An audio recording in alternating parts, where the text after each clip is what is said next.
নেৰা নেপেৰা বৰষুণৰ ফলত উফন্দি উঠিছে ব্ৰহ্মপুত্ৰৰ পানী। ফলত মাজুলীত বানৰ ভয়াৱহ তাণ্ডৱ সৃষ্টি হৈছে। কমলাবাৰী যুগ্নোধাৰী সংযোগী পথটো ছিঙি নিয়াৰ ফলত এতিয়া মাজুলীৰ বহুকেইখন গাঁও বানৰ কবলত পৰিছে। বহু লোকৰ ঘৰ বাৰী উটুৱাই নিয়াৰ ফলত এতিয়া ৰাইজৰ মাজত হাহাকাৰ সৃষ্টি হোৱা দেখিবলৈ পোৱা গৈছে। প্ৰশাসনৰ ফালৰ পৰা এতিয়ালৈকে কোনো ধৰণৰ সঁহাৰি পোৱা নাই। ৰাইজে উপায়ন্তৰ হৈ নিজৰ গাঁও এৰি আন ঠাইত আশ্ৰয় ল'ব লগা হৈছে। ৰাইজে ক্ষোভ প্ৰকাশ কৰিছে যে কিছুদিনৰ আগতে মথাউৰিৰ কাম কৰিছিল যদিও ঠিকাদাৰৰ গাফিলতিত মথাউৰিৰ কাম ভালকৈ কৰা নাছিল। বাঁহ কাটি দিওঁতেও মোৰ দুৱাৰমুখৰ জেগাকণত বস্তা দুটা দি থৈ গ'ল। সেই ঠিকাদাৰ এনেকুৱাই কেছ খাই থৈ গ'ল। এতিয়া আহকচোন সেই ঠিকাদাৰকেইটা নাই, এতিয়ালৈকে দেখা নাই। সেইকেইটা মানুহ আজি এতিয়ালৈকে নায়েই।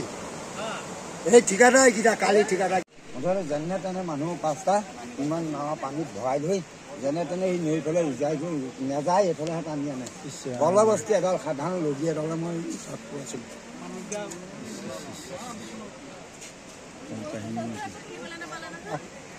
আলিৰ পৰা গৈছিলে ভনীকণে পানী লৈ গৈছে, ল'ৰাটোও লৈ গৈছে। তাৰমানে আপোনালোকে কেনেকে কি হ'ল একো গমেই নাপালা? মই গৰু বান্ধি আছো।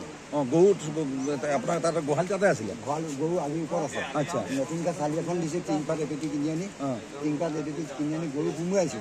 সোমোৱাই মেলি গৰু চৰু বান্ধি পেলাই ঘৰলৈ গ'লো। সোনকালে যেনি থবলৈ ল'ৰাটোৰ সৈতে পানী লৈ গৈছে, আনা মুন্দা হৈছে আৰু তেনেকুৱা থৈ পেলাই আহিছোঁ। ঘৰে সোমাই যোৱা চামানিটো ডাঙৰকৈ একদম বৰ মস্তকৈ কুঁৱাটো ধৰে হৰকৈ পানীটো তললৈ সোমাই দিছে। তেতিয়া মই লৰালৰিকৈ দৌৰি আহিছোঁ। মানুহ তিনিআলিলৈকে মানুহ বিচাৰি দৌৰি আহিছোঁ। তাৰপৰা দুজনমানক পালোঁ, কথাটো ক'লোঁ, আহকচোন আহক, আমাৰ ঘৰৰ ওচৰত এনেকৈ তেনেকুৱা হৈছে যাওঁ। তাৰপৰা আহি নাপালোঁহি। তাৰপৰা মই কিবালৈ গ'লোঁ, মোৰ নাও এখন আছিলে বান্ধি থোৱা, নাওখন তলেদি সোমোৱাই লৈ গুচি গ'ল। নাও গুচি গ'ল? নাও তলেদি সোমোৱাই লৈ গৈছে। দুটা ঘৰ তলেদি সোমোৱাই লৈ গৈছে। প্ৰথম ৰাস্তাটো ছিগি যোৱা নাই, তলটো কাল ভাল লেখীয়া হৈ গৈছে। হেৰিয়ৰ তলেদিয়ে গৈছে? তলেদি গুচি গ'ল। এখন মোৰ 22 চকীয়া নাও তলেদি কৰি গৈছে, চকুৰ আগত। যেতিয়া নাওখন তলেদি সুৰকি গুচি যায়, তেতিয়া মই ইপাৰৰ পৰা এপাৰলৈ জাপ মাৰি আহিছোঁ। এই মানুহৰ পৰা নাওখন লৈ এনেকৈ পিছ চাইডেদি আহি মই মানুহকেইটা উঠাইছোঁ। মোৰ মানুহজনে নেদেখেও,